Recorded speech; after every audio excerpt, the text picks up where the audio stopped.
welcome. Very happy to have you here. I'm Suzanne Davidson, Executive Director of the Chamber Music Society of Lincoln Center, and with me is the very fabulous Paul Watkins. Me.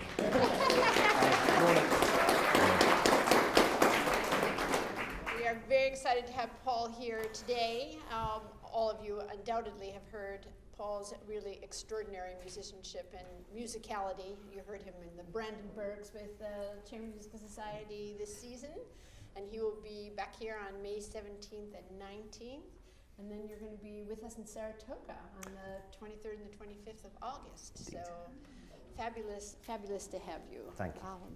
You know that Paul performs everywhere and with everyone, and just recently had his performance at Carnegie Hall. So it's great to have him, great to have all of you, and great to have the students we have today. Obviously the master classes are a very important part of our education program, and we have the Juilliard School and the Manhattan School of Music, and for the first time we have the University of North Carolina. So we're very happy to welcome them to our master class, and to welcome all of you, and to welcome everybody who's watching on the internet. So thank you very much, and enjoy the morning. Thank you. Thanks, Susan. I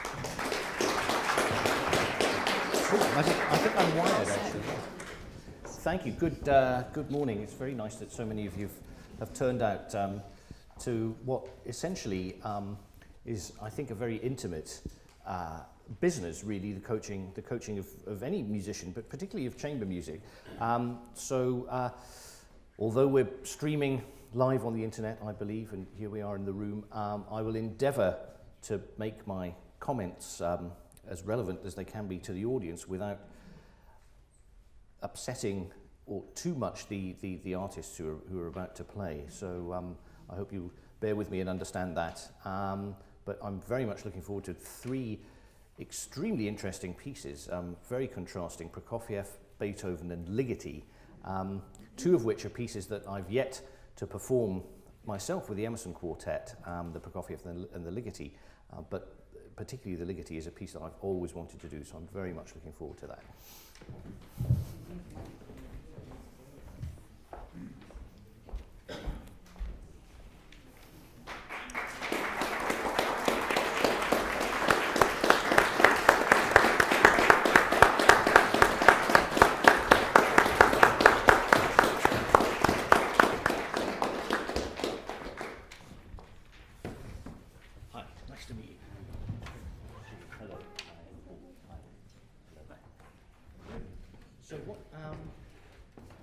From this piece, because I understand it's a longish piece. Are you going to concentrate on the first movement or the whole?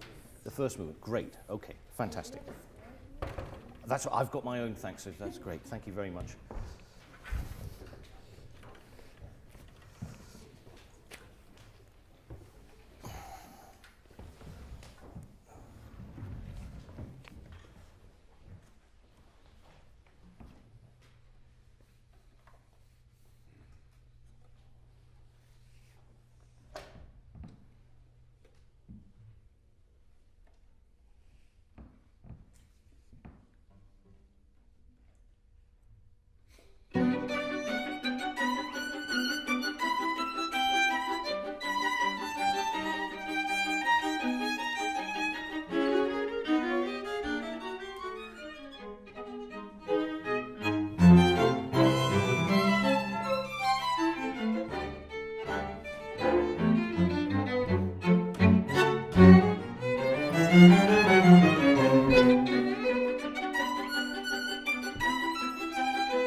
Bravi, that's wonderful. That's very, very good.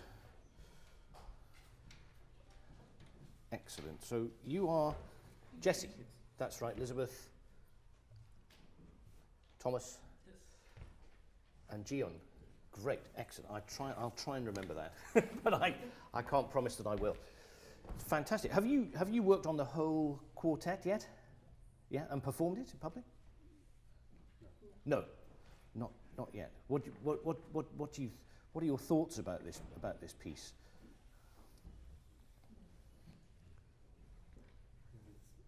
very fantasy-like. Yes. Fantasy filled. Each movement is very different from another, separate, but they connect to make a bigger picture. Yeah, exactly. Do you know something about the history of the piece? Or no? I can tell you a little bit because I had to look it up myself, which is easily done. But in fact, this was a U.S. commission. Prokofiev made a big tour of the States as a pianist in 1930, I believe. I've made some notes. Here we are. Yes, that's right. As a result of this concert tour, he was commissioned by Elizabeth Sprague Coolidge, who commissioned vast quantities of masterpieces of the 20th century, and this was one of them. I'm not sure whether I would call this quartet a complete masterpiece. It's very, very interesting. The last movement I find is really an amazing movement, and that was also a movement that was pretty close to Prokofiev's heart because he orchestrated it for strings, although I think that was never published, but he also arranged it for piano. And that's have you heard the piano version of the last movement? That I would really recommend that you do that. It's a very strange thing for me to say as a quartet player to listen to a piano version of a string quartet, but one has to remember that with composers who were or are incredibly accomplished pianists, you can't somehow avoid that in their music. And that's why I was sort of just asking you a little bit about what you think about the character of the piece and the characteristics of the piece. Because for me, when I listen to this, I think that this is a piece that he took with great seriousness. I think this was his first big American commission. And he said that he set himself some challenges in this piece, one of which is the key, which I'm sure, particularly on the viola and cello, you feel B minor, which is a half step below the lowest string on the cello, and the viola doesn't ring particularly well. Yeah, it's good. It's good for the violins, I think, but it's tricky, and he knew that this was a challenge that he'd set himself. Plus, he also wanted to write a pretty serious work, and as a composer, he could be characterized as a neoclassical composer in many ways, that he used classical forms and structures and kind of rhythms that are actually, quite common, march rhythms, driving rhythms, scherzos, minuets. You think about the classical symphony as the obvious example, but it comes up in all of his works. But within that structure, there's something, as you say, with great fantasy in it. But I would be interested to know what challenges you've had rehearsing this work and whether they've sort of related to any of what I've just said, particularly the key. We've worked a lot on tuning. Yeah, sure.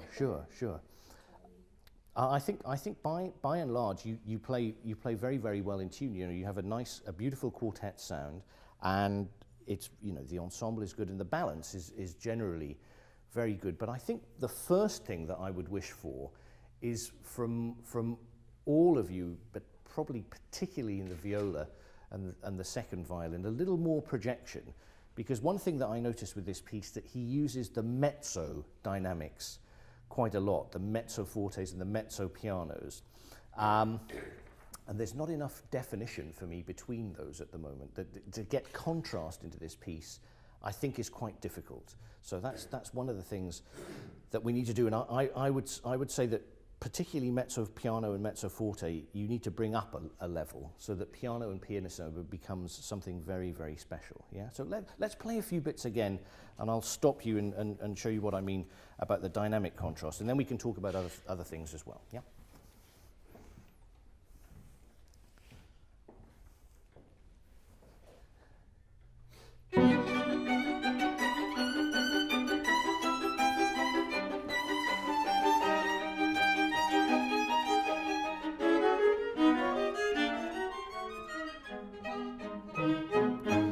Very good. Very good.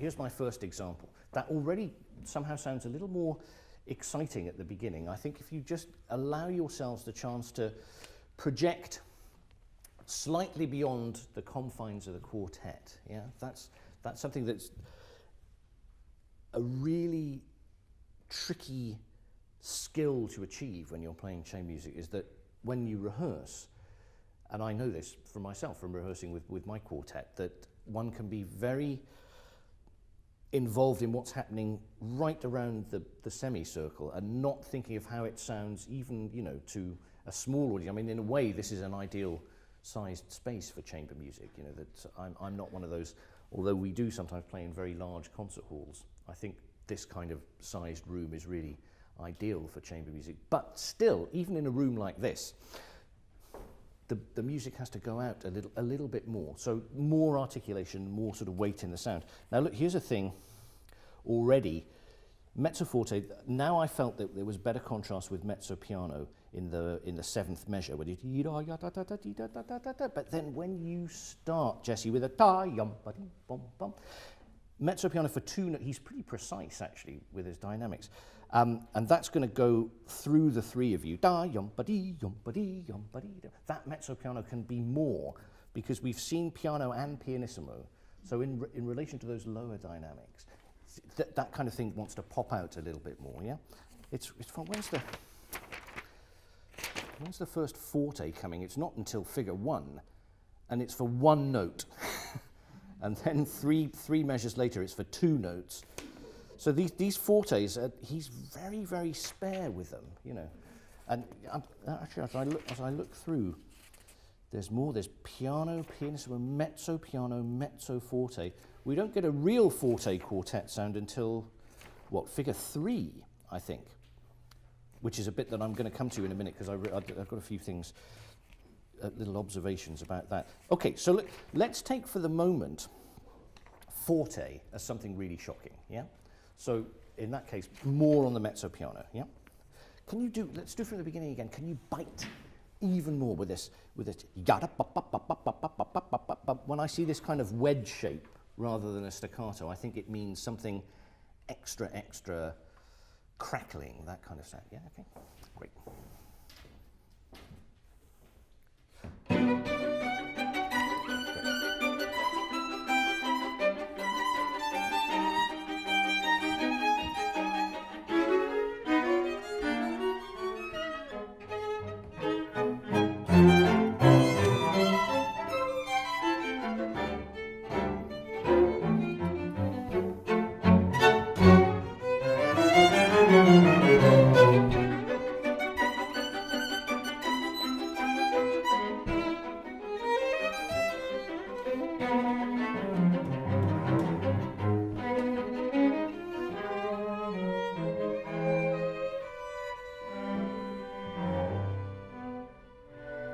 Very good, very good. There's a lot of good things in that. Now, there's more articulation, somehow more sort of sparkle in it. For you two, just at the end of this section that you just played, their chord in the violins is piano, right? But your mezzo piano, is that right? I think that can be much richer, yeah? The harmony suddenly becomes clashing against this B minor. Well, it's not really B minor triad, but it's just the B and the D. Can I just hear that in the cello and viola once, and play really mezzo forte, quasi forte, two before two, just to hear the harmony. It's like you become an extra string quartet underneath the two violins, yeah?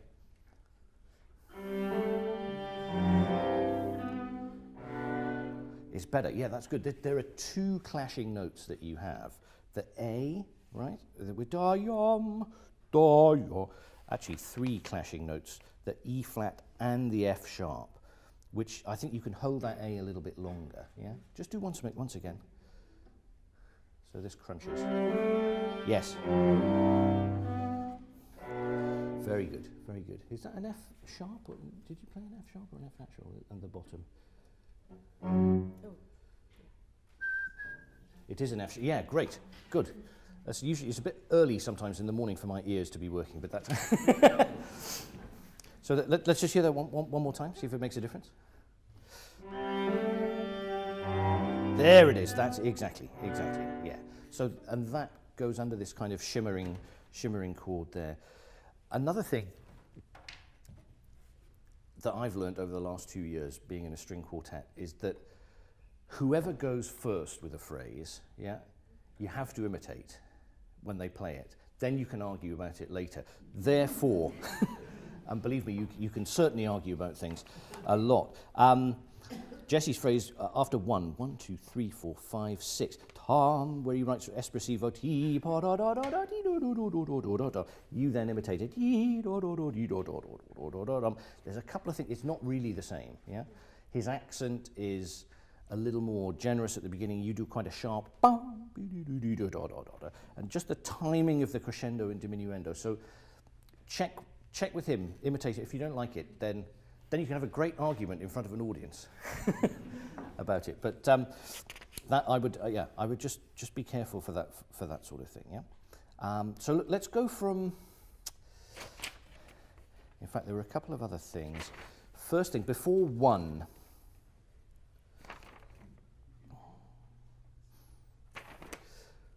Five measures.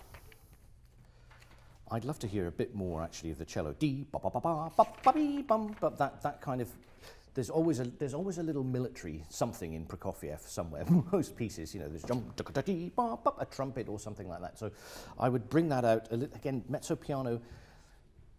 They look like half-hearted dynamics, half piano, half forte. But when you look at the context of the piece as a whole, you see that he's using them for a kind of specific reason. That he wants this contrast in the middle range as well as in the top range. Also, the way you play eighth notes when they haven't got any articulation on them. Yeah, I think you need to think a little bit more about that, and possibly just as an idea, try a little bit longer. Yeah. Things like figure 1, ya ba ba ba ba ba ba ba dee dee dee dee dee dee da da bum bum ba ba ba. So there's this hierarchy of eighth notes which haven't got anything on them, eighth notes with dots, and eighth notes with wedges or kiles or whatever you like, carrots, whatever you like to call them. Yeah, good. If you're vegetarian, you can call them carrots. That's great. Let's go from before 1, which is 5 before 1 would be great. Good. That was great. That was really good. It could be even more. It's quite a little bit soft at the moment. The stroke. I would just move a little bit to the bridge. Da ba ba ba bee bum ba bee. Make it a little bit tighter. I think. Yeah.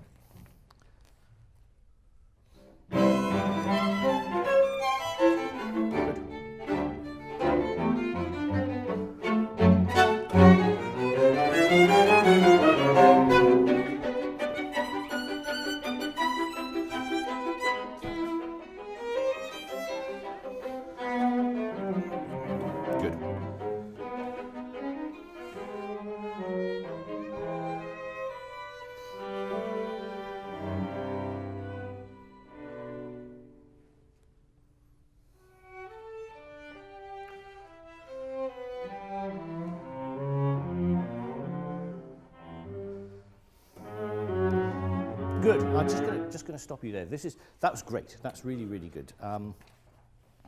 I would Thomas, right? Yeah. Mm-hmm. I would lead a little bit more, just 2 measures before 2. Pa yam. Make that a more expressive gesture, because what's happening now is we're going to transition, yeah, into the second theme material. He gives you allegro at the beginning of the piece, and then he gives you allegro moderato. What I felt when you played it through, when this allegro moderato comes back, you had a great tempo for it. That's at 11. Because somehow the transition between the first allegro, the allegro primo, you know, where you've got these, it's less complicated. He gives you just 1 measure of poco rit, and then you get there. Whereas here, you've got 2 measures of ritardando, then an andante for 2 measures, and then the allegro moderato. So the result was that I think you do the andante, and then you come back to this allegro moderato, and it's too fast. Yeah? Whereas you got the contrast the second time, because he doesn't give you this complicated bit of andante in the middle. So when you and also there's a clue in what he writes. Dolce, exactly. So dolce, to sing sweetly. So you can be more into the string at this point. I think was as a general rule to sink a little bit more into the string for this. Yeah. So it gives you this. I'm wrestling because I was listening to this a lot last night. Different performances, and then at the end I found out this little bit of information about the transcription he made for piano of the last movement, and found a very nice clip of Boris Berman playing it, and it suddenly made a hell of a lot of sense. That what I would encourage you to do as you work on this piece is think about how it would sound with a great pianist, a fantastic Russian pianist, lots and lots of colours playing it. And then I think that might give you a clue to it, like a piano dolce where they're really sort of into the keys, a pianissimo where the soft pedal is down, and then a mezzo forte which really sings, which is what's coming up for you, Thomas, which I would encourage you to sing much, much more in, yeah? Okay, so I think that should give you a really good clue as to how this piece is meant to sound. Because it's not, I don't want to criticise Prokofiev in public, but I'm going to anyway. That it's not quite a great string quartet. It's tricky, isn't it? If you've played Haydn or Beethoven or Bartók, somehow they sit sort of more easily as a string quartet, and this doesn't. It's thorny, which is not to say it isn't a fantastic piece of music, but I think going back to the piano is the key. Let's go from 2. Let's check it out. Good.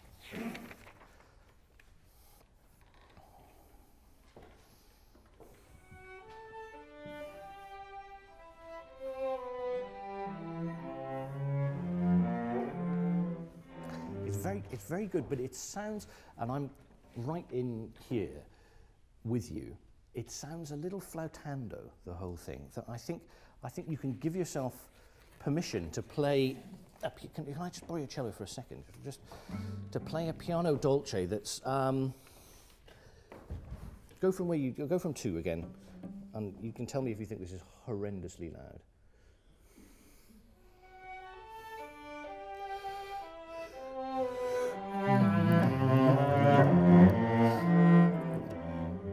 So it's a lot louder than what you were doing. Well, piano dolce, why not? So not when your bow's moving like this. And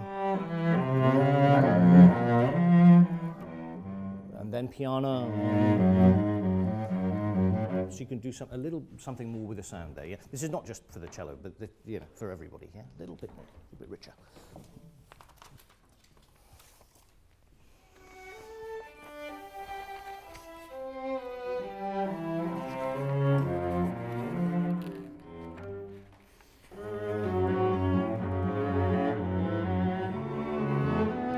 Very nice, very nice. Thomas, I'm just going to ask, have you ever considered doing the 5th on 1 string? And take time for it, It's nice, because I think Elizabeth does it when she answers you. And that's also one case where the reverse of what I said a little bit earlier is also true. If someone who imitates you does it better or in a slightly more convincing way, you should go for that as well. Steal the idea. Good. Nice. That's a big difference in the sound. It's really great. I'm going to go and listen out here for a minute just to see that projection. If we can go from 2 again, that'd be great.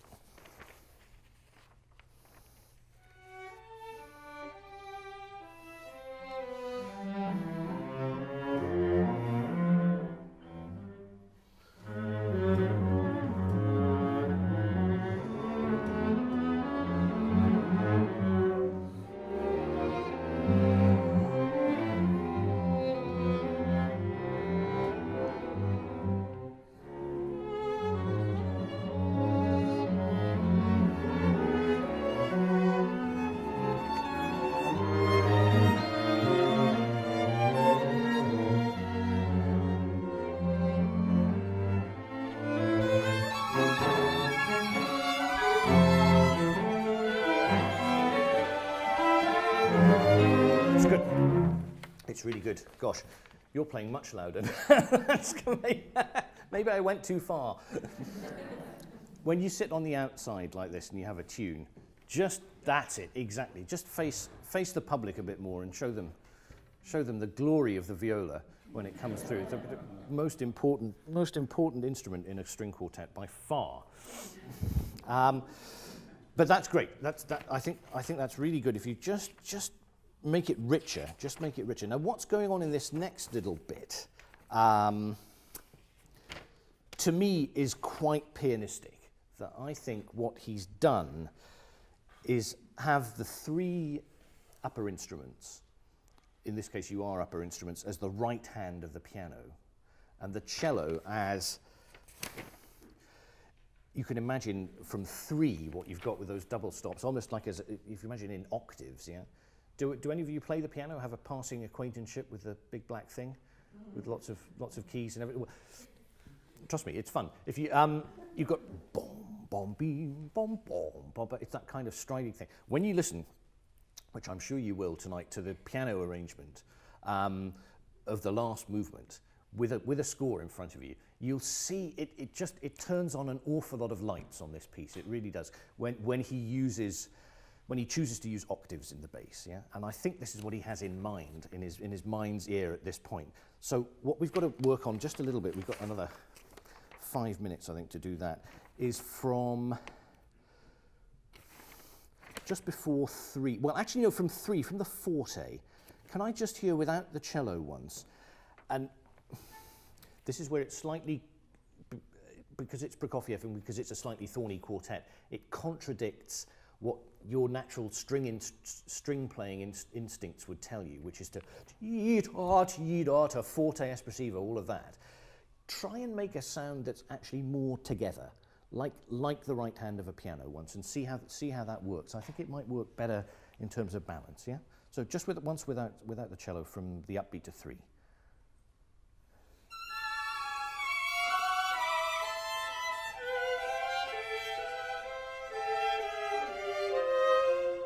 It's not bad. It's not bad. You've got to use the same bow speed. Just slightly concentrate the sound a little bit more. Yeah. I know you've got a separate bow with it. Ba be da be ba ba. Instead of going ta chi da ta, but go da dee da ba ba. To keep it really, really together.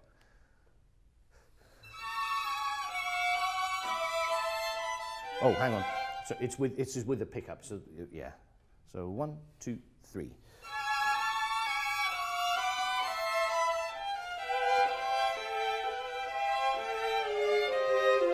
That's much better. That's much better. I think you've got to try and find that sound much more often in this piece as a whole. Yeah. So let's now put the cello with that and imagine in your mind's ear an extra octave below you, so that each ba ba ba be ba ba be ba ba ba ba. So those double stops ring a little bit more. Yeah. Hold a little bit longer. Well, let's give you a little run into it. Maybe from before 3, 1, 2, 3, 4. 4 would be good. 4 before 3.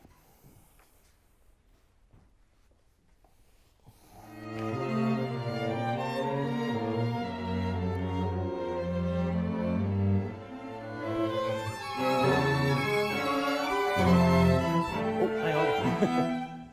You just went shooting off at a much faster tempo.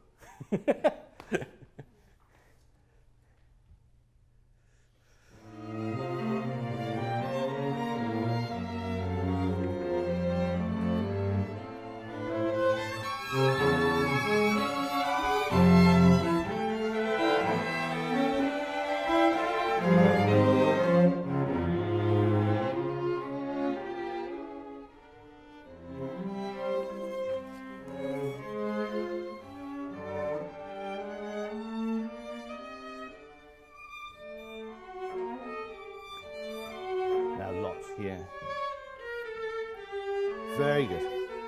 Good. So I didn't mean to stop you, but that's great. That's a really, really much better sound. I think that might be the key to the whole thing. I just want to. We've got a minute or so. We have got a minute or so. Is that right? Yeah. Great. Can I just skip to the allegro at 4? What I'd love to hear from you two is something much more desperate. Yeah. I think the reason that he puts. Do you do this funny bowing? Yeah, it's awkward, but it needs to sound much more pushed, I think, yeah, the whole thing. Can we just go from 4 once?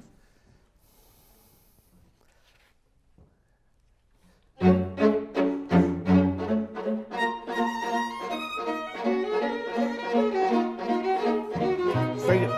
Very good. Even closer. closer. So there's no trace of a triplet. They're like grace notes. It's a machine, a little bit more machine-like, yeah.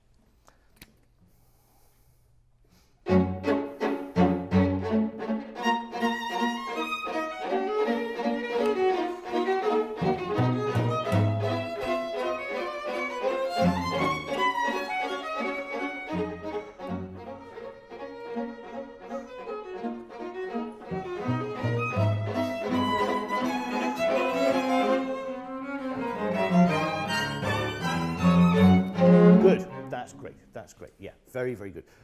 One last thing, I wouldn't do those pizzas with a thumb. I would do first finger even further away from the fingerboard, so they're quite metallic. So this is the Prokofiev, the Prokofiev from the Soviet Union with, you know, the age of machines and all of that. That's something we need to get. Great, I'm sorry there's not more time, but I think that's probably it. But bravo, thank you very much. That's fantastic. Beautiful.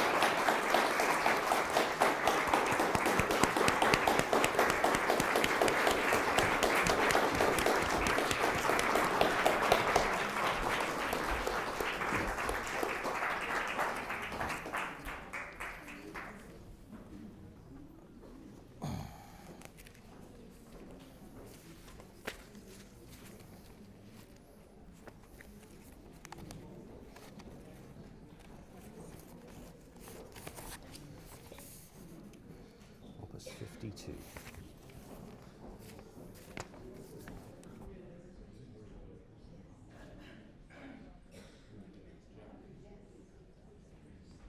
If any of you is at all interested in exploring this thing on YouTube, because I found it really, really fascinating that this quartet, obviously you have a record of it on your programs, but the piano pieces are called 6 pieces, Opus 52, and just stick that into a search engine, into YouTube, 6 pieces, Opus 52, and I think it's the 5th piece, which is a transcription of the last movement of this quartet, which is a really amazing last movement. It's a very serious piece, but it's so interesting to listen to the quartet version, and then I can't help thinking, and I don't want to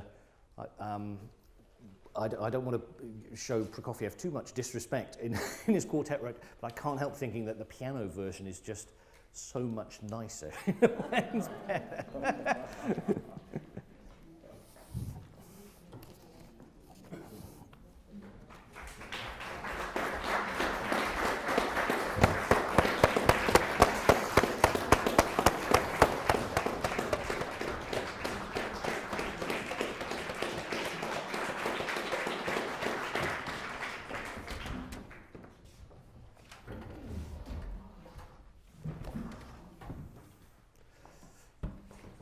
Hi, nice to meet you. Morning.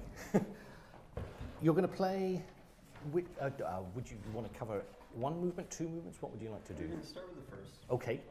This time we can play some of the second. Sure, okay, that sounds fine. Okay, great, excellent. I look forward.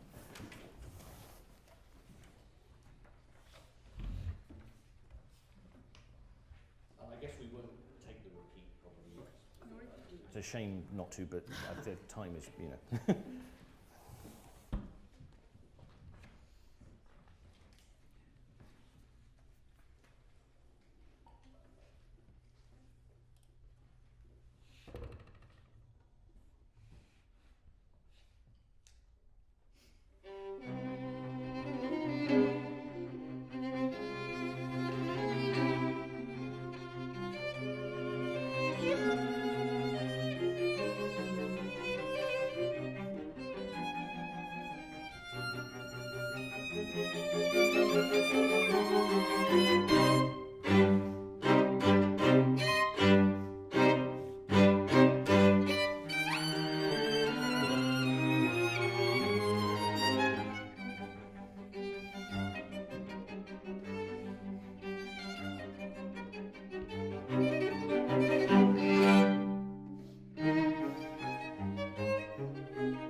Very good.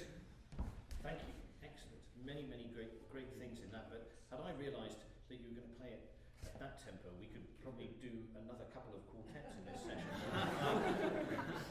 which may lead you to my first. Right. So you have the Henley edition, which is fine. Now I forgot to. I thought I had metronome marks in here, but you know there are these metronome marks which Beethoven added long after he wrote. These string quartets. The metronome hadn't been invented by that stage, and they're in the Bärenreiter edition. And is that the one that? It's not the one. That's the one we ended up. That's the one you ended up with. May I ask why? There are many moments in it that tended to sound a little bit on the lagging side at a slower tempo, and this kept the thing rolling more consistently. Definitely. I mean, you were consistent. I would argue that you weren't possibly even that consistent. When the consistency broke, it was normally for the tempo to rush forward even more. Now, let's have a look at all his tempi for the Opus 18s, which I happen to have here. First one, F major, Allegro con brio. Second one, plain old Allegro. Third one, plain Allegro. Fifth one, Allegro, no, sixth one is Allegro con brio. Fifth one, plain Allegro. So there's a manon tanto here, which is a qualification, but not too much. Now, I think that we could consider just taking several edges off your tempo, because there are moments where, although it is very exciting and it's turbulent, C minor, yeah? Some people think this is one of the weakest of the set, so I've read. Why the hell they think that? I've no idea. Maybe in comparison, do you guys know the C minor string trio? Opus 9, isn't it?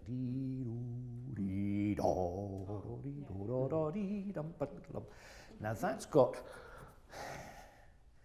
a tempo indication. I wish I could remember it at the moment. It might be, you can look this up afterwards, it might be Allegro molto, but I'm pretty sure there's a qualification at the end of the Allegro, which to me is much more the turbulent C minor of Beethoven.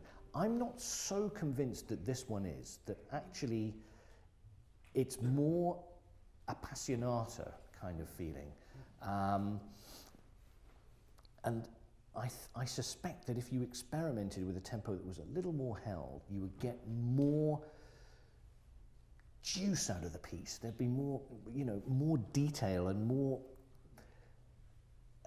It's like, at the moment you're not really getting your hands into the mix of this piece. Like kneading bread or making burgers or something like that. It's quite surfacey. It's like you're already. This is the tempo you're going to play, and even though it makes for some very, very virtuosic playing from you, which is great, congratulations. But I think the music might be better served from. I mean, let's take this little bit from 46, 7, 8, 49, where the first violin suddenly becomes emancipated from the quartet sector and becomes a solo.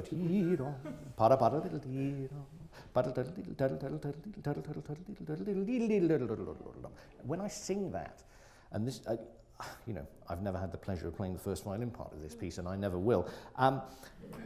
What leads me to believe that that's a good key for the tempo is the fact that he is very intricate in the slurs, yeah? He doesn't slur 6 notes, and then he could slur 8, but he doesn't. He goes 2, 2, 4,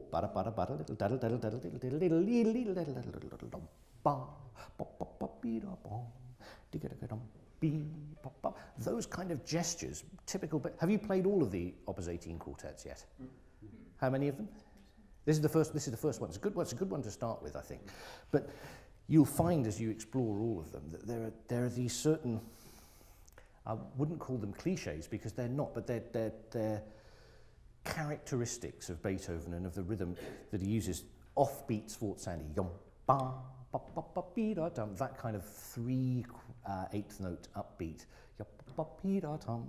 that somehow has a kind of elegance to it. Even the very first upbeat of the piece.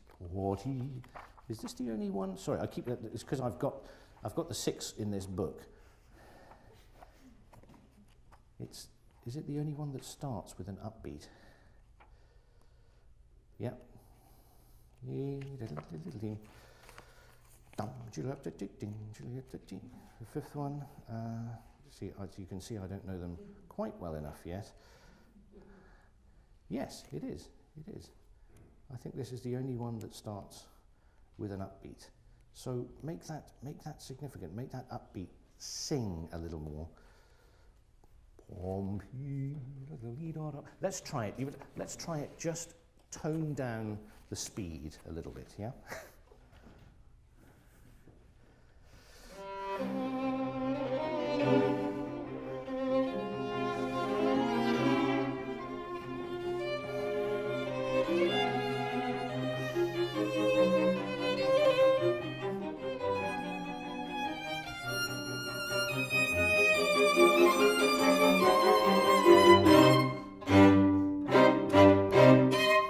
Very good, very good.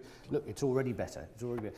This is such a different piece from what we've just been working on with the Prokofiev. There's much less information in the part here, but in a way, much more to deal with. Just the beautiful upbeat. The downbeat, however, are you going to lean on that? Or do you think, because he writes a sforzando in the next measure, that it should be somehow suppressed? That you see, that's fine, but what about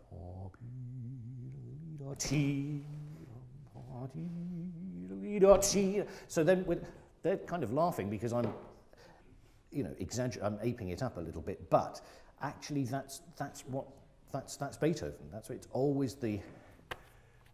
This was a great. I went years and years, decades ago. I was coached back in England by an incredibly brilliant man by the name of Hans Keller, who's not really that well known in the States, but he wrote a fantastic book about the great Haydn quartets.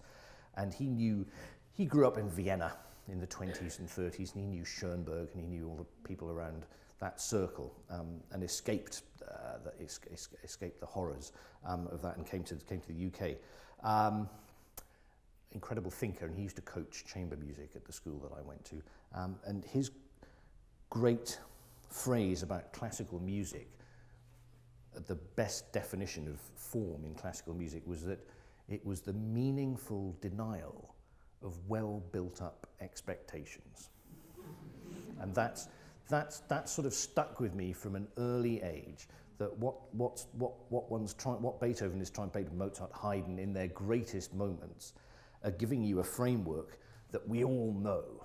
We all know upbeat, downbeat, we all know that. But then why not go and listen to some Stamets instead, yeah?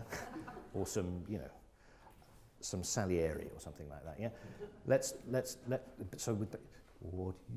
It's not that obvious. It's then he shows you where he wants it, yeah? Try and think of it in that way.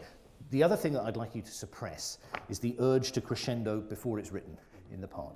And it's hard for you because your line is already vaulting. It becomes expressive, but enjoy the holding back and then make the thing go, yeah?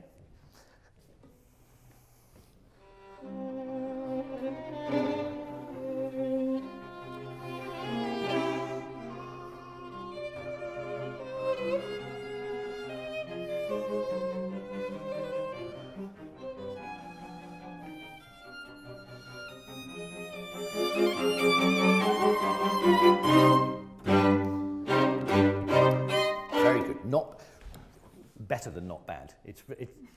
Is that more exciting? Yay! Good. Thank you. Yeah.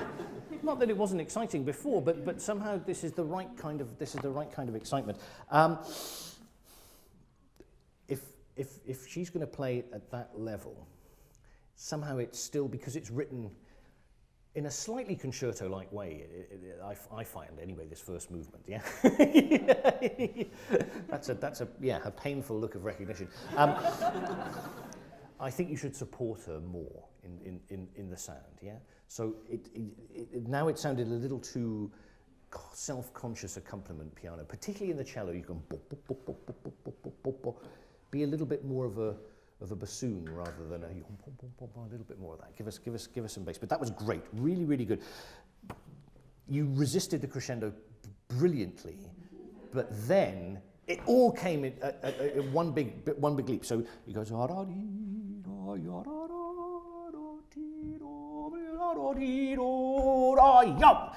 It's not in 2, it's in 4, this piece.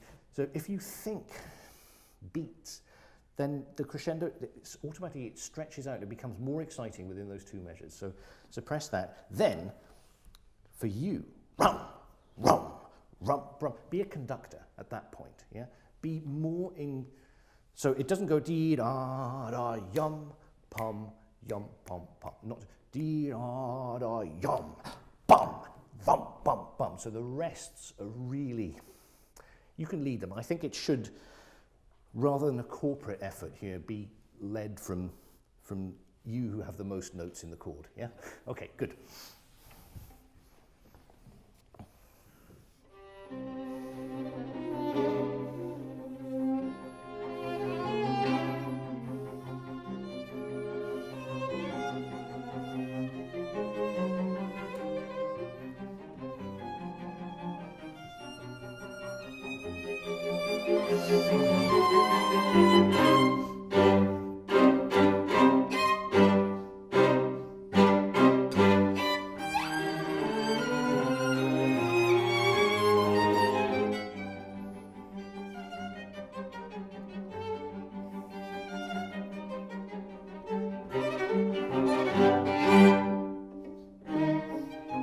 Good. It's much better. I like this. You know, that's really nice. I just heard someone said, so do you mind if she said it's like a different piece. And I think it's fine. Look, there are valid interpretations at the tempo that you played, of which yours is one. But what was missing for me, I think, is so much contained in the tempo that this is why I'm going to bring it back a little bit, just for these 20 minutes, yeah? Okay. Very good. I didn't feel the sound somehow was desperate enough. This is, complete, again, just to make it interesting for everybody who's listening, compared with the Prokofiev, where we were talking about differences between mezzo pianos and mezzo fortes, fortes and pianos, a very subtle, narrow range of dynamics. Here it's piano fortissimo. And it should be that. So ta ta da dee ta ta ti da da da ti da da da bo dee dee dee. Then you have the ability, when the tempo is slightly more controlled, to make those contrasts more shocking. Yeah, I think. Once you reach that dominant chord at 25, dom rim, just let it happen. These are gestures that you have to feel together as a quartet. Dom rum, ba ba be dom, ba ba ba be dom, ba ba. That's so much of this Beethoven timing-wise, and this is absolute heresy in chamber music world, but it's because it's another part of what I do. I think sometimes quartets can learn a lot from conductors, from great conductors. The sort of gesture, when you see an average conductor conducting this bit, dim, ba-da-ga-dee-dum, ba-da-ga-dum, dim, bom, bop, it's clear as a bell. You know exactly where you're going to place that E flat, that surprise. If you see someone, and I would encourage you to find a Bardo's Beethoven cycle with a Berlin fill, which was live from Accademia di Santa Cecilia in Rome, I think. You can get it DVD or you pay for it, you'll find it somewhere. He's phenomenal in that. And the gestures he makes are so much with the music. That kind of thing, yom bom, bom, bop, bee, dum. He would just leave. And I think you should do the same. Dum, drum, bee, bop, bee, dum. Because it's such a different thing that we're just about to enter into, yeah? So, yeah, think about that sort of thing as well. Much, much better. Can we go from the chords? Rom, rom, rom, rom, rom, bee.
Good.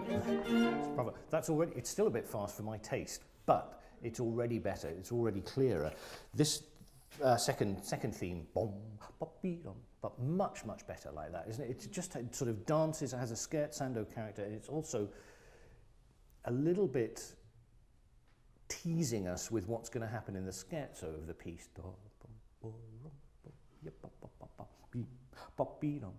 There's that kind of thing. I think, Peter? Yes. Yes, great. You could be richer throughout that. There's something, it's quite sparse in the cello, the boom, boom, boom, boom, boom, which I don't think you should change, but the ta-yom, pom, pom, pom, lower register, and then it gives you the chance to you could almost take a bit of just infinitesimally stretch the timing in the crescendo. Again, the upbeat. It's part of the structure of the piece. And if it gives her a little chance to just not feel that you have to go pom pa-da-dee da ba tom pa-da-dee, there's just the difference. It's a tiny, tiny difference in that. Poco crescendo, I wrote Poco crescendo in the because I was listening to a recording that did it that way. 39, 40, 41. Do slightly more, but don't go for an obvious subito piano. I wouldn't do that. I would so it just goes a little bit more. Yeah. Once we get to your help her by just sitting on those eighth notes a little bit. Feel this pulse. I keep wanting to say crotchet. A quarter note pulse. Yum bum bum bum bum bum bum bum rum bum bum bum bee, bum bum bum bee. Rather than bum bum bum beam. It's not urgent. Yeah. Good. I think that will work. And then feel that you have a little time. Just sing, sing, sing. Let's go from 39, 40, 41.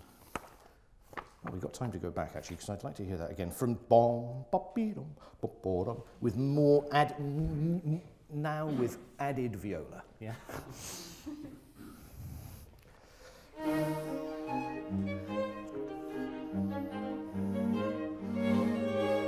at least that.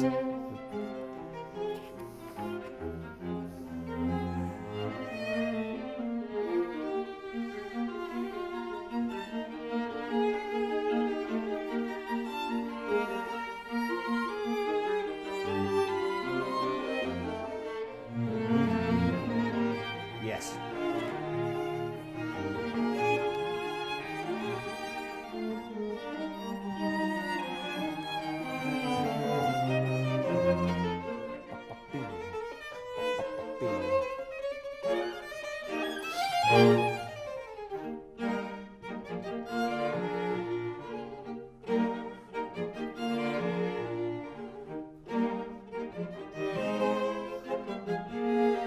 Very good.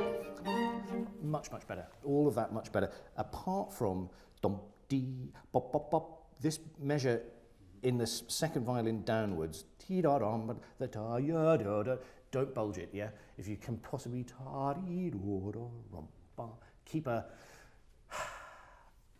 kind of composure there and let her do the bop bop bop he da tum ta little lump, because actually that's her line is going down. Ya da ti put a little lump. So I wouldn't bulge too much there, yeah? Let's just go from yum ba bop bop bop be do ti.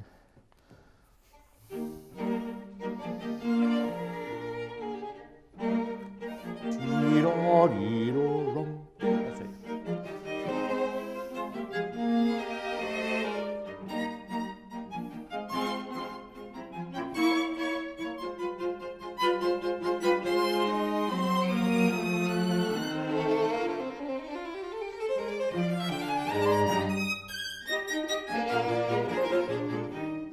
Very good. That's very good. It's very good. I'm so much happier with this tempo. I really, really am. It feels really good. I'm not sure the changing of roles between this very high ba ba ba ba ba. This is, of course, is important. Da di ba ba ba ba ba beep ba ba ba ba. It's almost So is that like a swapping, maybe. I think more from you on the beat da da da from that A flat. Yeah, it's got a touch of those sort of cadences in the Mendelssohn octet, you know, where the first violin is really, really high and then the second comes supporting and encouraging and almost kind of elbowing you out of the way. There's just a little bit of that in this, yeah? That's chamber music, yeah? Oh, you just played the Mendelssohn octet? Oh, right, yeah. You played 1 and 2? with faculty?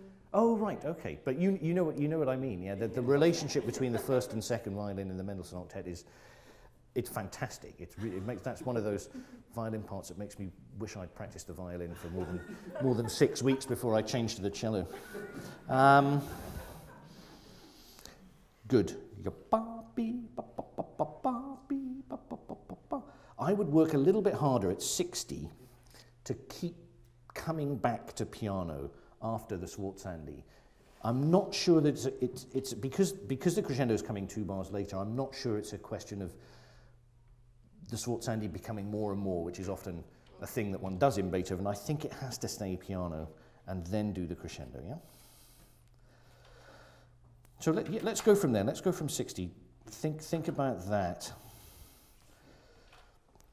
And also maybe imagine the crescendo from 61, 2, 3, from 64, not just happening in those 2 measures where where the 3 lower instruments stop playing, but it continues, doesn't it? Yum ba ba be da diddle diddle diddle diddle diddle diddle diddle dee da dee da ra ba ba ba ba ba beep ba ba ba ba. That makes the whole cadence more exuberant. It sort of swaggers a little bit, yeah? And then it turns into opera suddenly. Bum, bum, beam. So gesture again.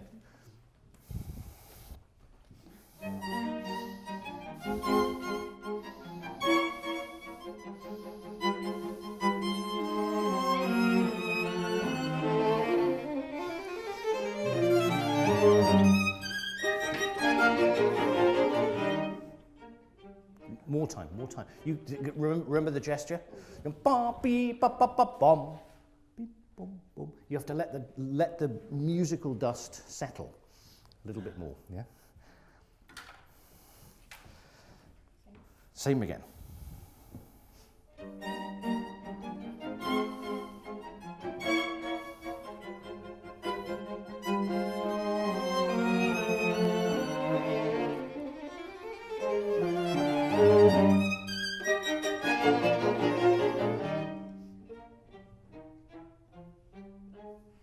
Yeah, let me just think about that technically.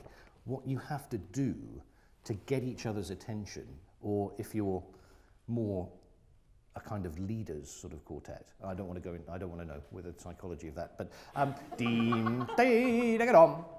somehow you can't just trust it's going to happen. Your body language has to stop. So it's a cue. Actually, it's a cue, which is not, as I used to think. Actually, in my earlier days as a chamber musician, that cueing and things, that was a bit of a dirty word unless one was playing, something very, very contemporary. Because somehow you all had to feel it together and it all had to be, psychic. That's rubbish. It really doesn't have to.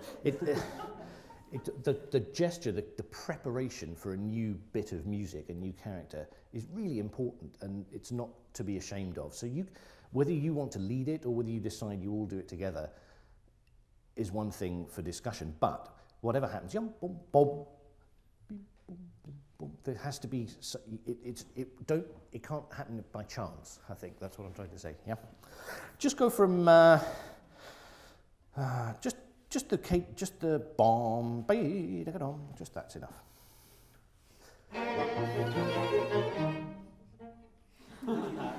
So let's do it once where you're the boss. Yeah.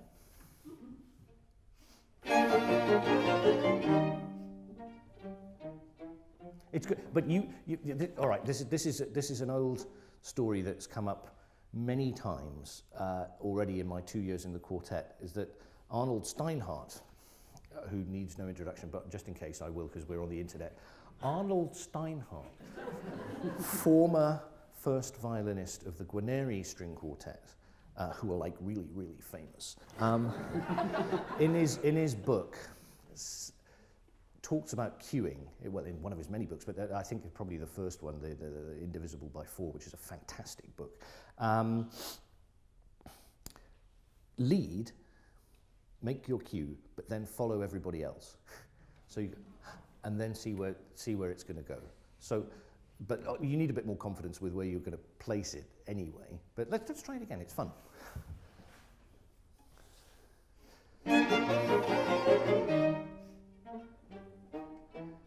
Not bad. Try one more. You get used to it.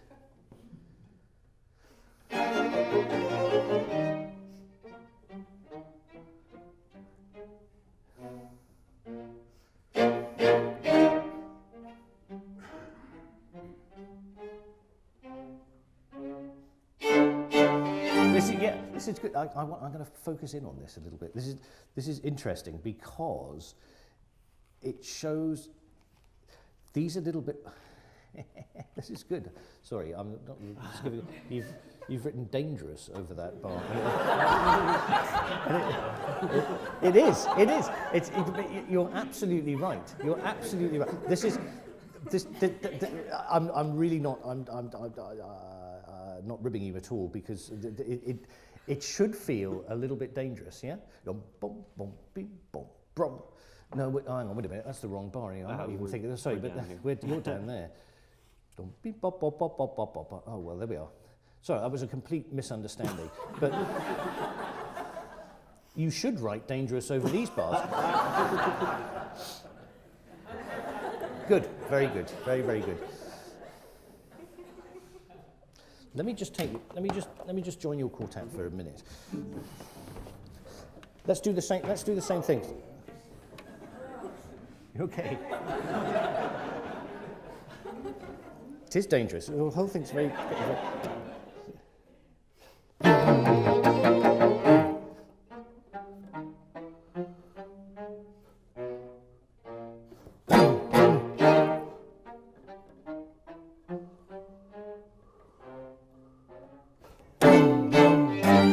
Exactly.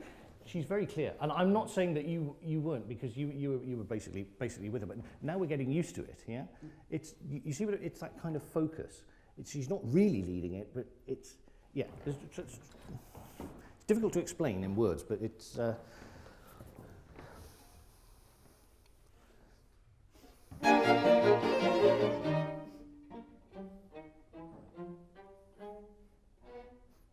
Enjoy the rest. Rest. Yeah. And let's go on.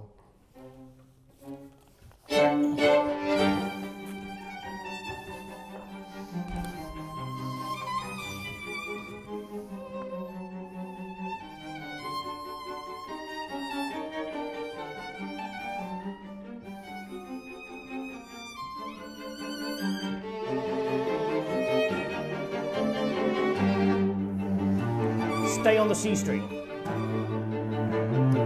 Now go to the G.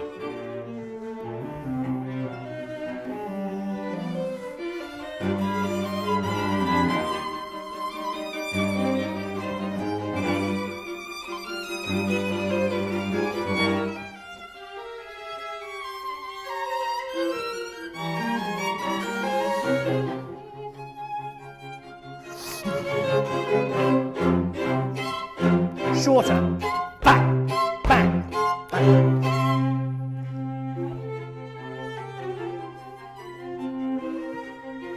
Very good, very good. Bravo.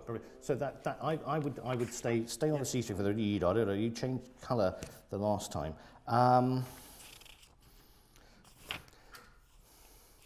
Also very Mendelssohnian, isn't it? Da da da dee da dee da on that second bit.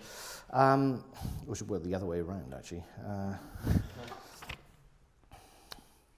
Yeah, that's another key. I've only got a minute left. These fortissimo chords should be shorter. I think they could be dum bum bum ch bum bum beam like that. Pim pom pa da dee da da dee. I would start on the D string anyway. I think to make the one shift, we expect then another one to yada, and it's not. It doesn't really work. So take the decrescendo with a massive rock of salt, so that the D string sounds a little bit more A string like. So keep it a little closer to the bridge for that thing. There is a story, actually, which Hans Keller told me a long time ago, that I think Schoenberg used to love. He was a very poor amateur cellist. He used to. No, sorry, he wasn't. He was a viola. He played the viola, but he really liked to try and play the cello in these Beethoven Opus 18 quartets, and he was reading them with some friends. I think the first violin was Arnold Rosé, who's concertmaster of the Vienna Phil in those days in the 20s. And they were wondering what the heck was going to happen when he got to this theme, because they knew he would, judging by his playing in the exposition, that he wasn't going to be able to get anywhere near it. He really wanted to play, and they got to that point. Drum, jump, jump, jump, jump, jump, drum, rum, rum, and he didn't play, but underneath his chair, he had a viola. And he pulled it out and he played put it back down and read the rest of the movement on the cello when it got back to the safer places. I fear I have to stop, but anyway, that was great. I enjoyed it anyway. Thank you very much.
illegally download. Anyway, there we go. So we have the entire piece, but we figured we would put Yeah. beginning to letter V in order to have more time to Yes, exactly. It's the beginning to V is the waltz. the waltz. Great. Okay.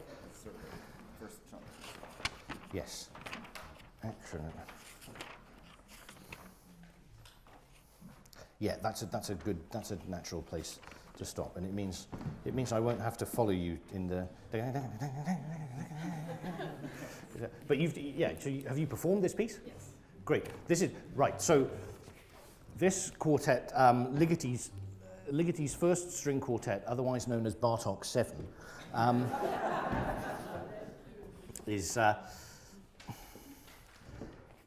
I've done my research, you see, because I take this very, very seriously. It's one of two pieces that he wrote in Hungary before he escaped. In '56 he escaped. And actually it's Bartók 3 and 4 that inspired him particularly. And that makes perfect sense because it starts off, as you'll hear, sort of, well, not really innocent, because there is an element of that in Ligeti's music, but it starts off in a very Hungarian sort of crawling out of the primeval sludge Bartókian way, but it does become very, very complicated quite soon, and you know, it's one of those pieces where you think, I'd really like to do this, and then you look on a little bit and think, all right, okay. The subtitle is Metamorphose Nocturne, so night changes, night metamorphoses, and it's constantly changing, this piece. It's extraordinary, and congratulations for doing it.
congratulate. That's marvelous. That's. I really want to hear the rest of the piece, but then I wouldn't be doing my job, and I need the money. So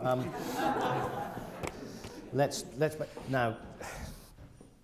Very different matters to look at in this piece from the previous two quartets that we've been listening to, because we're dealing really with a master of control here. I mean, famously, unfortunately, I didn't ever have the chance to work with Ligeti, but back in London, a number of my favourite colleagues that I used to play chamber music with were also lucky to be in the Philharmonia Orchestra, which is an orchestra that had a long association with Ligeti. And I remember when I was, I guess, in my 20s, Philharmonia did an enormous festival of Ligeti called Clocks and Clouds, which perfect title for his music, because there are so many references to small, delicate machines and maybe large, not so delicate machines, and also clouds, which we heard a little bit of this. In the rest of the piece, it becomes much more cloud-like in the sense of clouds and clusters of notes, effects and color effects, you know, which he became, you know, an absolute master of. So this is interesting, this piece, that we see all of the parts of Ligeti that were to come in embryonic form, more than embryonic form, actually. So he was incredibly fastidious, and I think one of the most useful services I can perform for you is just really to point out where I don't think you're yet completely doing what's in the score, which is not to say that there isn't room for interpretation in this piece, but I think, first of all, one has to go to the notes and in a very literal way first to play exactly what's on the page and just see what you can get out of his markings before interpreting them. And I think the first thing I'd like to look at right at the beginning is how much you feel. Well, I want to ask you actually how much you feel there should be a discrepancy or a tension between the melodic material and the harmonic material in this. Because at the moment, I feel that there's perhaps a hair too much, two hairs too much license in the melodic material, and it's not quite working the tension. You know, just tell me what you've discussed, if anything, about this.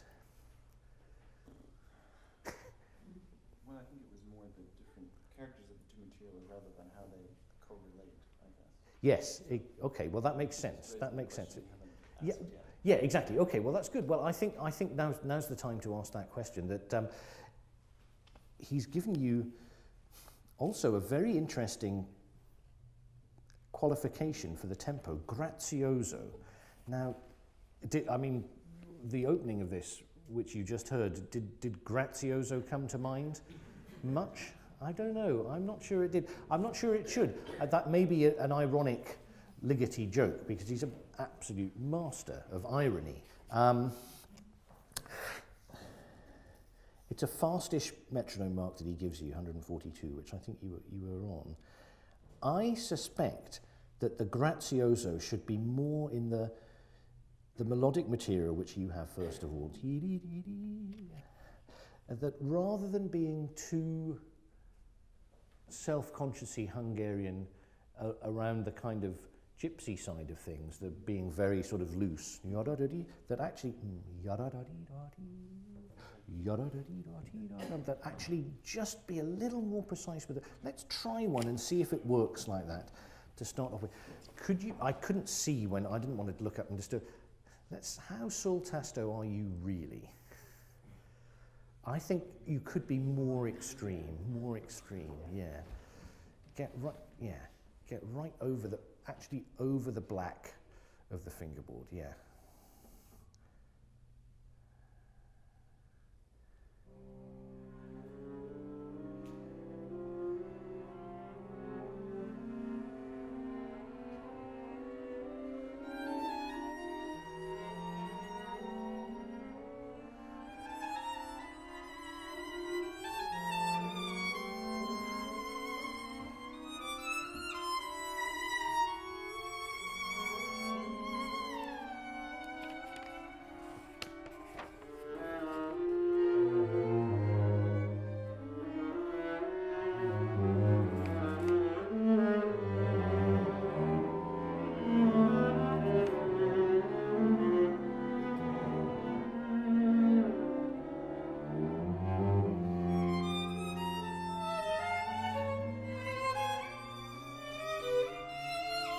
Good. It's good. I think it's. I think this could have potential, but it feels perhaps, particularly when the viola and cello start duetting, a little schleppend, yeah? Just still a little on the ya-da-dee-dee, rather than ta-da-dee-dee. 4 notes, and then just let it go. This was great. I like the triplets. What I didn't hear at all with these diminuendi, that is perhaps an aspect of the grazioso, that it goes ya-da-da-dee, ya-da-da-dee, da-da-da-dee, and each gesture just floats off a little bit more, yeah? Can we just work a little bit on the opening again, that you're fantastically precise throughout. It's apart from the bits where you're not precise, but which I was getting to. But could you be much more nebulous, just so it doesn't? It starts. I really hear that. Just a breath. Just breathe on the string. That's all you need to do.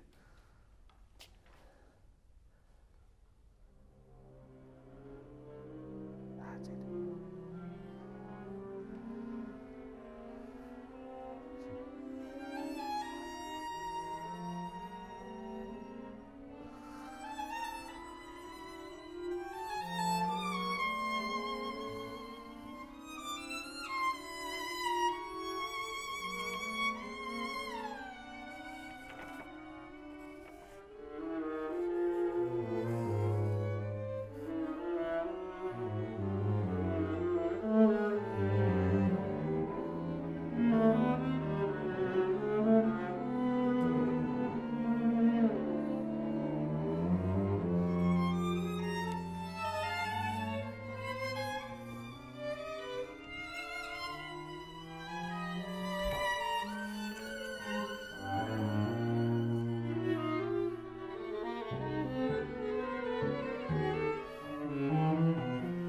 Very good, very good. This is much better. That was great. The magical now, actually, the opening. It should.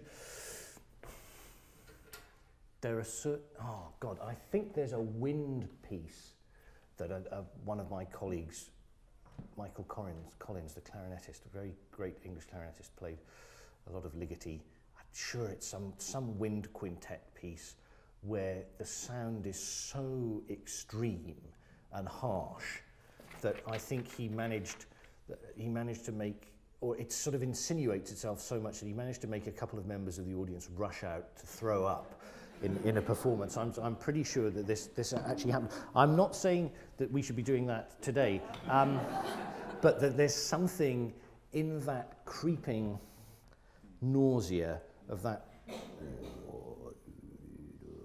That's the whole effect that you should be going for within, you know, the precision of the thing. But I think if you get that very extreme, then somehow it makes it easy for the solo line, then the duets, and then particularly the duet between the two violins to just be, it's kind of crystalline in a way, you know. I think I like that contrast more, yeah, that works really well. The first pizzas you have, much more. The first pizzicatos, the bom, bom, bom, bim, and that's the theme. It's mezzo forte and he wants vibrato, so even on the open string, do something. So that has to come out a little bit more. Very good. Can we pick it up from the violin started from 31? Would be great.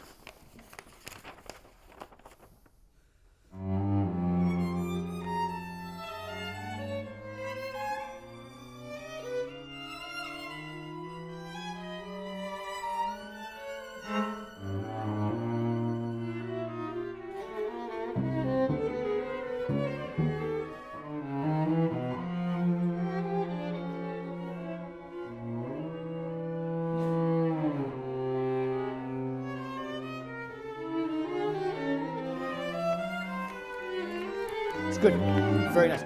So one more cello thing that I just noticed.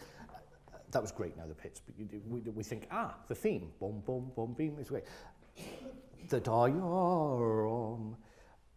I think that should be with vibrato. I think all of these bits that he writes espressivo. So it suddenly sounds very modern music. Where it should be da-ya-rom. I think it's more vocal. Probably for all of you. That also keeps. It's important to keep the contrast as the as the music becomes more complex and builds to this stringendo, which then gets out of control as it rightly should, there should still be the feeling that this thread of pianissimo chromatics is unchanged. It's completely unchanged, and you play the ta da da ya da do do do dee do dum. He doesn't change them much, does he? Piano, then they come up to mezzo piano in the bit that we're just about to play, 48, 49, mezzo forte. He writes it in. Don't let the increasing complexity let the dynamic of the ensemble come up. Yeah, so it's just a sort of simple thing. Can we go from 40?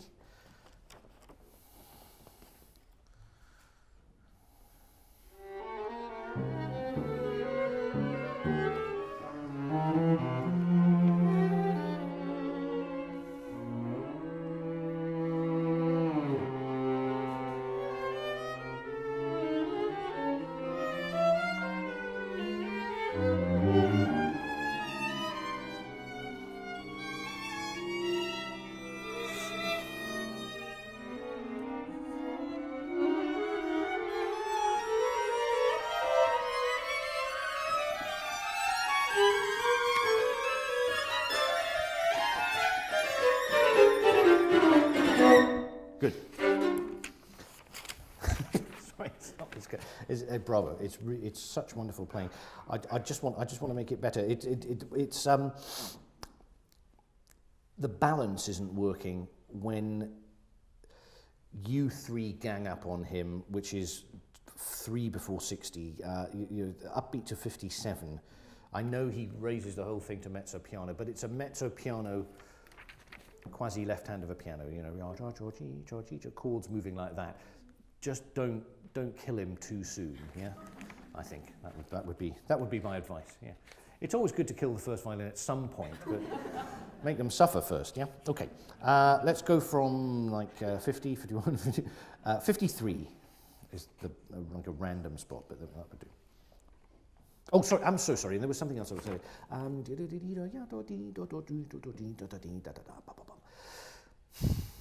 He doesn't actually tell you to come off the string with that. I'm just afraid that it sounds a little too it's too scherzando. So that it maybe could be. Then we get capriccioso. Then it gives you the more contrast, I think. Yeah. Try a bit more on the string version. Yeah.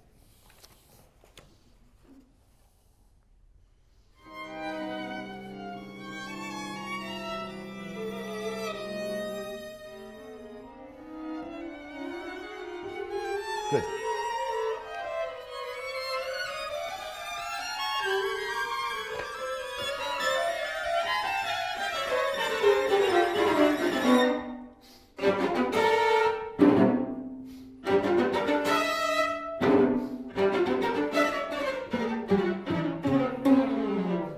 Good.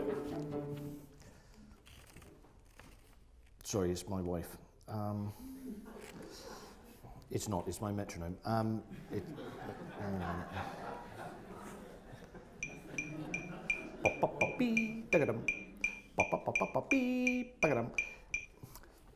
I think it's good. Tempo. I just wanted to check, because look, I don't know this piece intimately, but the gesture, at the moment you play 2 gestures. You go yop-pop-pop-bee, bagadum, yeah? I think it's 1. Pop-pop-pop-bee, bagadum. Pop-pop-pop-pop-bee, bagadum. Jump, and then that gives you the chance to do the poco grave, the little bit slower. So be a little bit more metronomic, I think. Yeah.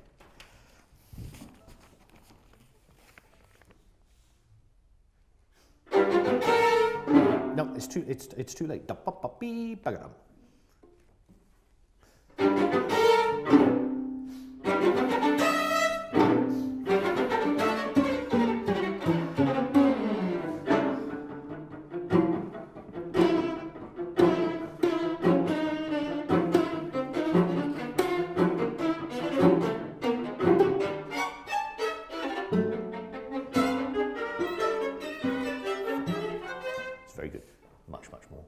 Much more. Face out and make a harsher sound. I think even if it's a slight disadvantage. it's the viola version of that G string sound that she made, which is it's just where he puts it on the violin, but somehow this has a da da da dee da dee. It's much more like that. This is sort of this macabre element. I think if that was a general point for what you played, I would say nastier. Yeah, just make things edgier and more hyper-characterized in terms of the sound you make. Don't do it so much with tempo modifications and beauty. Play exactly what the man wrote, but very extreme sound. Much better like that, much better like that. Now this this reminds me of a bit later on where he says like a machine. Where is that bit? Double J. Yes, with mechanical precision. Oh, there's even a bit, actually, double E, where he says with mechanical precision. And then the precision mechanism, isn't it? Yeah, it's more like the double E bit. I think you've got to be slightly scratchier in the viola and cello at this.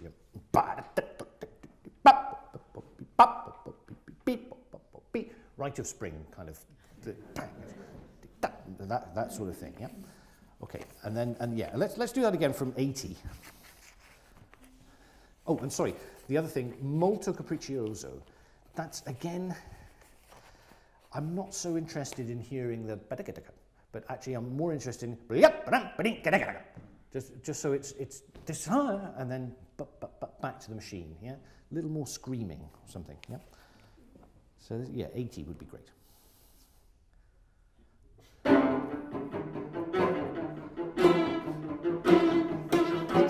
Try one more time. This is something similar that I have to do somewhere in some quartet. Oh, what is it?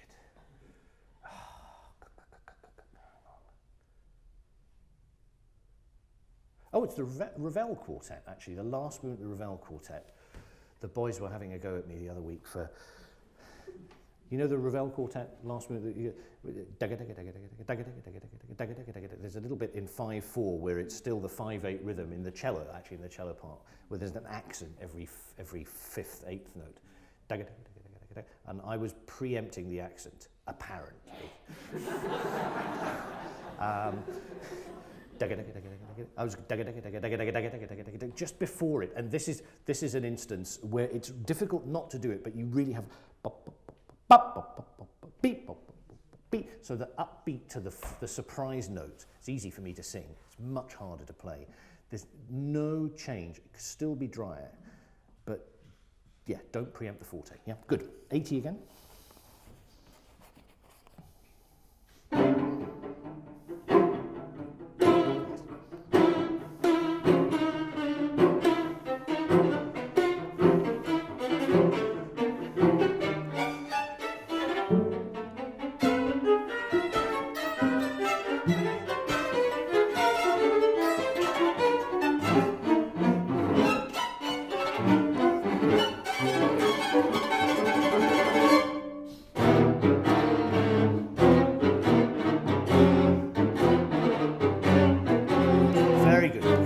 Tremendous.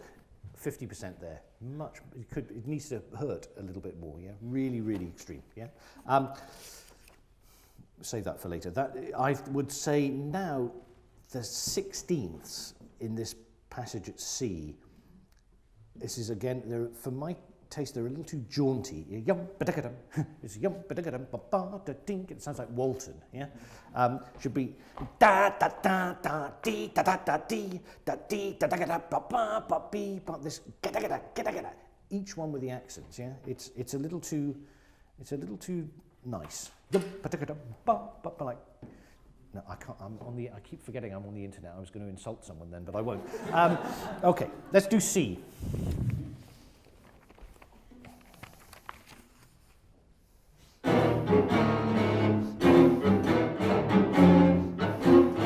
Yes.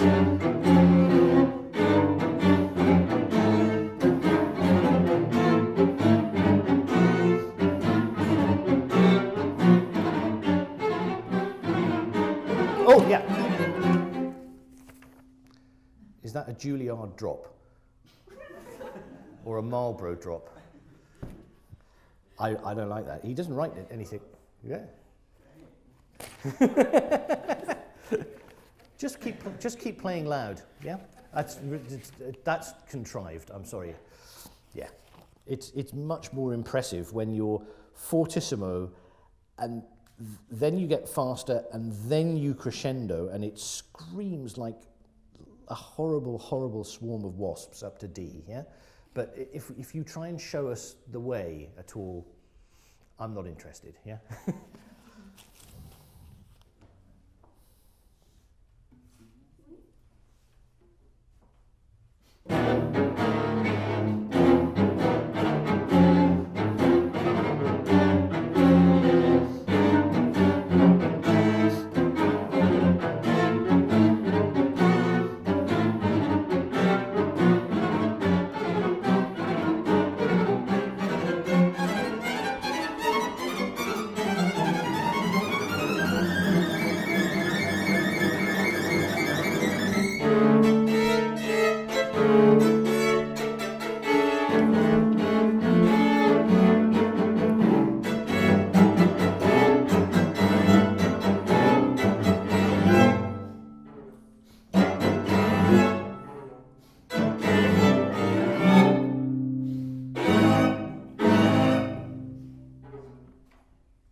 Very good. It's all up to just the last few measures. I have no... It's expensive playing this piece, yeah? I can hear Salcos rubbing their hands with glue. They'll be down to the shop soon. What I would do is not do any kind of slowing up before E. It feels just like you place the last few of those. Bum, bum, bum. I think it's more effective if you go screeching into a brick wall just before hitting dum dum dim dum, and then the sereno. It becomes more. It's like you're running and then suddenly you have to stand still. I think I would do that a little bit more. This is great. I have about a minute left, but I'm really enjoying this. This was all so good. Skip briefly onto the Adagio Mesto.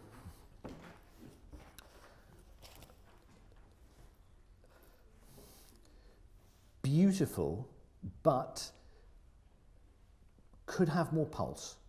Just a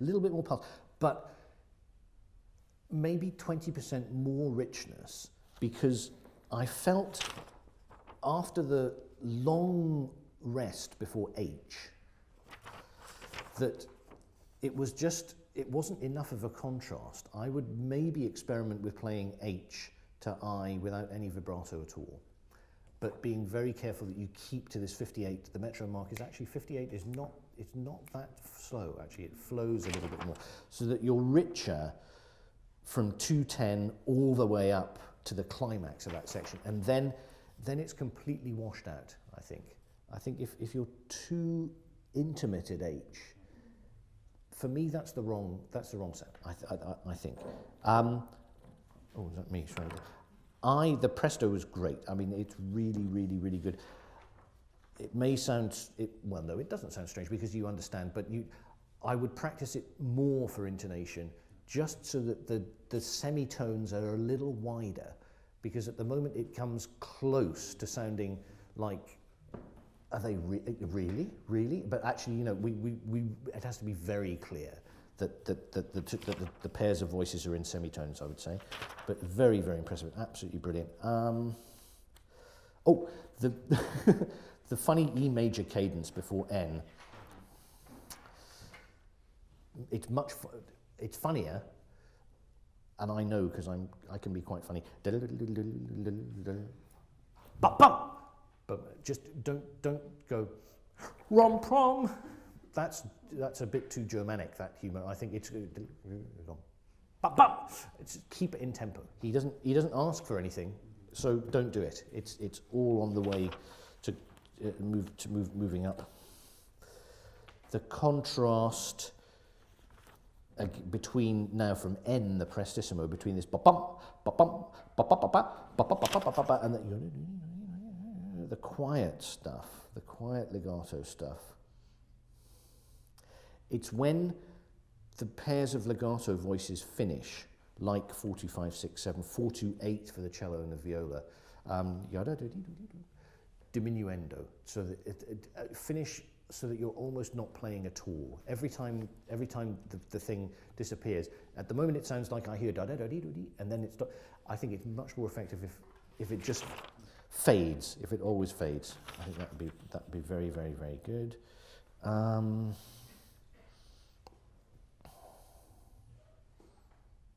At S, practice this with the metronome.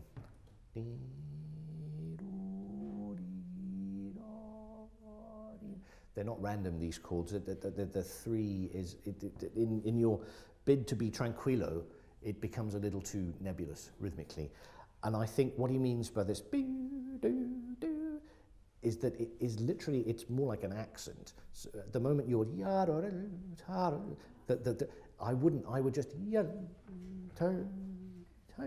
don't do a slow, don't do an accelerating tremolando, yeah? I think keep it quick. Yeah, because then if you really keep a good pulse of 126 at S, it'll pay dividends at T, because then you can just click to a faster tempo and then not bum bum bum bim bum ba ba ba ba ba ba bum beep. So that's strict rhythmically. So you get these two tempi that really relate. And then at 5, 6, 5, don't be tentative pianissimo on these chords underneath. Otherwise it sounds like Vaughan Williams. It does actually sound remarkably like Vaughan Williams. These kind of modal chords, they've got to sound a little creepier than Vaughan Williams, yeah? I'm sorry, I'd love to keep going for another few hours, but anyway, that was brilliant. Very good.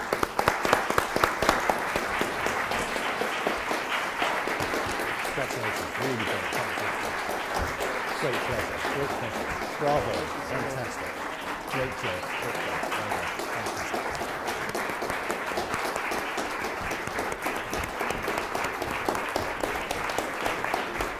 Thank you very much. Thank you.